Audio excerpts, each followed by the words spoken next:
What about the measures that need to be put in place before they remove the subsidy? Well, what measures need to be put in place? See, The previous government spoke about palliative measures. yeah, and those palliative measures have been put in place already. See, if we are not able to leverage on this, on the cheap prices of petroleum, of crude oil, and do what we need to do now, when the prices still go up, we don't know when, but it will still go up sometime, we will lose a lot of opportunity. And it's important we governments remove their hands in that sector to a large extent and focus on regulation.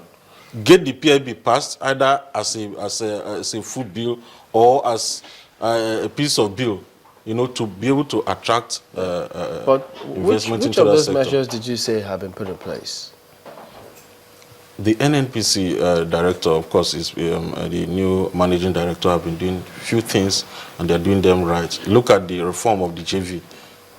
You know, the reform of the JV, trying to make sure that you repackage in such a way that the government part of it is funded elsewhere, you know, bringing the private sector and all of those things. These are very small reforms, but with far-reaching effects. You know, we've seen them doing, trying to reform the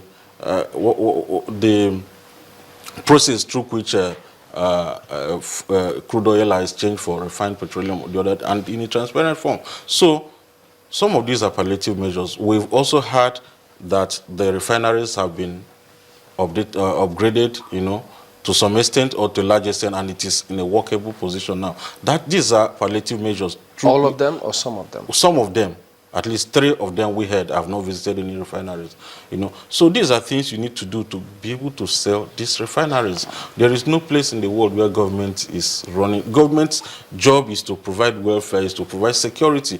Remove your hands in pure operations of what private sector can do. Government can never do it right. You know. But you know, when we talk about this, it's good a thing that you're talking about some of the good sides, and as well as looking at the other side, away from the good side that you just highlighted, talking about transparency that has been shown in some sector. But we go back to the Nigerian who is managing his or her small businesses. I will say this because of the cries of these people and the complaints that people get on a daily basis. And it's quite sad to note that even the banks haven't been doing pretty well in that area as to helping in giving credit to some of these small businesses, which we know would have been able to help drive the economy. How can this government, knowing full well that this has been almost the norm over the years for some of these banks or people in the sector, can we, you know, take ourselves out of that and rejig the system to the extent that small businesses will grow? I'm trying to latch onto some of the research you've done in that area. So what do you think that they can do to open up the space and make it more conducive for small businesses? From the data, about 17.5 million SMEs exist in Nigeria. It can be more. If it is even 17 million, and each of them have the capacity of employing five employees, 17 million times 5, that would have been able to address the, what is it called, the job creation mandate or promise of the government, saying that they will create about 3 million jobs every year. You know, so government, this explains the fact that government have to do something very quickly to address the problems of the SMEs in Nigeria. A lot of them have shut down, and a lot of them are even converting to something, you know, a lot of SMEs that are formal are moving into informal sector. Some that are already informal are not out of business. Few things they need to do. I think the major problem of SMEs is funding. Funding. We need to come up with innovative funding framework. You know, some of the SME intervention funds of government from CBN, from BOI, never gets to SME. Never gets to SME. Somehow, the conditions to access this loan is so difficult. In some cases, SMEs are asked for strong collateral that they never had. The land, some of them have land. You know, land is not part of the things they have to look at. And most times, they've got the machinery, they've got the land and everything. What they just need is working capital. Most of these conditions of this one doesn't allow banks, or BOI to give them money for working capital. So these are the challenges. I think we need to relax the funding framework and also come up with more innovative funding. How do we get another them to issue? also Let me provide see. long-term loans? Another issue for SME, because it's important I mentioned it before I forget, is the regulatory intimidation and infractions. You know, Intimidation? SME, yes, SME remains at the receiving end all of the time from all of the state and federal agencies and parastatals. SME remains at the receiving end. We have to do something very quickly to reduce the rate at which the infractions committed on these people that doesn't have voice is going on. You know, we need SOS centers such that So what does SMEs do? they are trying their best, but a lot still need to be done. And we think that the new Minister of Trade and Investment need to take that very, very quickly. You need to, from this SUN to NAFDAC to, you know, some you never even, weights and measure, some agencies that you never even know their names. You know, if you see them weighing their power and authority, And these state agencies, I mean, some are at state, the some federal level, because what you spoke about. the ones I mentioned are federal, but even at the state level, like Lagos State, of course, all the laws, you know, last month is a little bit, is calmer now.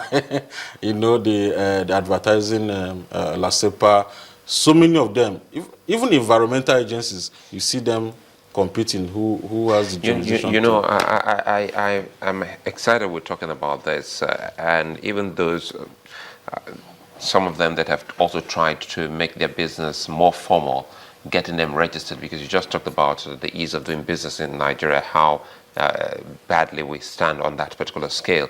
You realize that some of them also, in trying to get their small businesses registered, even with Corporate Affairs Commission, is either every name that they bring out as their business name, that's the complaint. They tell you that it's not available. Even when you use the acronyms of everything and anything on your roof, it still can't make any sense to anyone to get it registered. These are some of the things that I'm quite sure that the government and everyone should be concerned about. If you have someone who is doing a little bit business, maybe, and you still can't get this properly done so that you can get to access some of this credit in the bank. Well, I'm sure I'm aware that CAC have reformed about 2 years ago, and things are a little bit quicker. Instead of spending 2 months or 2 weeks, you know, some people say they were able to get their businesses registered in a day. The Lagos International Trade Fair is starting this Friday to run from 6th to 15th of November, and CAC will be at the fair, and they've promised us that you come within 2-3 hours. But the complaints are still coming in. Yeah, the complaints are coming. You have to give them a name or a potential name. They have to run it through their database to see whether there's a name already existing or very, very close. Of course, they try to make sure that businesses are not, you know, the name, so that you can easily identify that. But I think something still needs to be done. That they need to, because any business registered need to file a return, whether it is public or private, to CAC. So if they look at companies that have not been able to file returns to them, at least over the last 5 years, they should be able to probably delete them so that names will be more available. You know, that is it's just a suggestion, and I know somebody is listening. Oh, they're waiting to go take the names of other people. As we round off now, just wondering, are you optimistic though that Nigeria will be able to pull through this economic downturn? We don't have any other country. We should be able to pull through this downturn. Government need to think out of the box. The era where we rely on crude oil and minerals is already gone. We need to diversify this economy very, very quickly. We need to move to non-oil sector, and we need to incentivize the private sector as much as we can with good regulation, with funding, and providing the right atmosphere for businesses to thrive.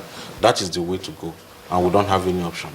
All right, then, Vincent Nwani is the Director of Research, Lagos Chamber of Commerce and Industry. Thank you for coming on today. Thank you very much. Well, indeed, that's the show today. We thank you all for your company. We'll be back next time